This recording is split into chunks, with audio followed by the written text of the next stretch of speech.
ಕಾಯಿ ಕಾಯಿ ಬೆಂಡೆಕಾಯಿ ಮೈನಗೆ ಕೈ ತುಂಬಾ ಸಂಪಾದನೆ ನನಗೆ. ಏನ್ ರಂಗಣ್ಣ ನೀನ್ ಇಷ್ಟೊಂದು ಖುಷಿಯಾಗಿ ಡ್ಯಾನ್ಸ್ ಆಡ್ತಿರೋದ್ ನೋಡಿದ್ರೆ ನೀನ್ ಬೆಳೆದಿರೋ ಬೆಂಡೆಕಾಯಿ ಎಲ್ಲ ಮಾರ್ಕೆಟಲ್ಲಿ ಒಳ್ಳೆ ರೇಟ್ಗೆ ಸೇಲ್ ಆದಂಗಿದೆ. ನಾನು ಬೆಳೆದಿರೋಂಥ ಬೆಂಡೆಕಾಯಿನ ಮಾರ್ಕೆಟಲ್ಲಿ ಹೋಗಿ ಮಾರೋದಕ್ಕಿಂತ ಈ ಸ್ಕಿನ್ ಕೇರು ಏರ್ ಕೇರು ಪ್ರಾಡಕ್ಟ್ಗಳು ಕಂಪ್ನಿಗೆ ಸಪ್ಲೈ ಕೊಡ್ತಾ ಇದ್ದೀನಿ. ಅದರಿಂದನೇ ನಾನು ಒಳ್ಳೆ ಲಾಭ ಮಾಡ್ತಾ ಇದ್ದೀನಿ.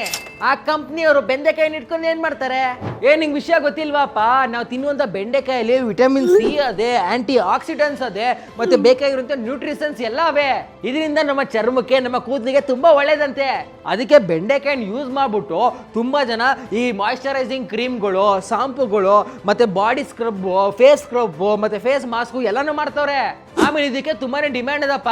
ನಮ್ ಜನರಿಗೆ ನ್ಯಾಚುರಲ್ ಪ್ರಾಡಕ್ಟ್ಸ್ಗಳು ಅಂದ್ರೆ ತುಂಬಾ ಇಷ್ಟ ಅಲ್ವಾ, ಅದಕ್ಕೆ. ಹೌದಾನಾ? ಇದಷ್ಟೇ ಅಲ್ಲಪ್ಪ, ನಾನು ಬೆಳೆದಿರೋಂಥ ಬೆಂಡೆಕಾಯಿನ ಯೂಸ್ ಮಾಡ್ಕೊಂಡು ಇನ್ಮೇಲೆ ಏರ್ ಆಯಿಲ್ಗಳು ಮತ್ತೆ ಶಾಂಪುಗಳು, ಫೇಸ್ ಮಾಸ್ಕ್, ಮಾಯಿಶ್ಚರೈಸಿಂಗ್ ಕ್ರೀಮು, ಲೋಸನ್ನು ಎಲ್ಲ ಕೂಡ ಮಾಡ್ತೀನಿ ನಾನು ಇನ್ಮೇಲೆ. ಹೆಂಗೂ ಒಳ್ಳೆ ಡಿಮ್ಯಾಂಡ್ ಇದೆ. ಇನ್ಮೇಲೆ ನನಗೆ ದುಡ್ಡು ದುಡ್ಡು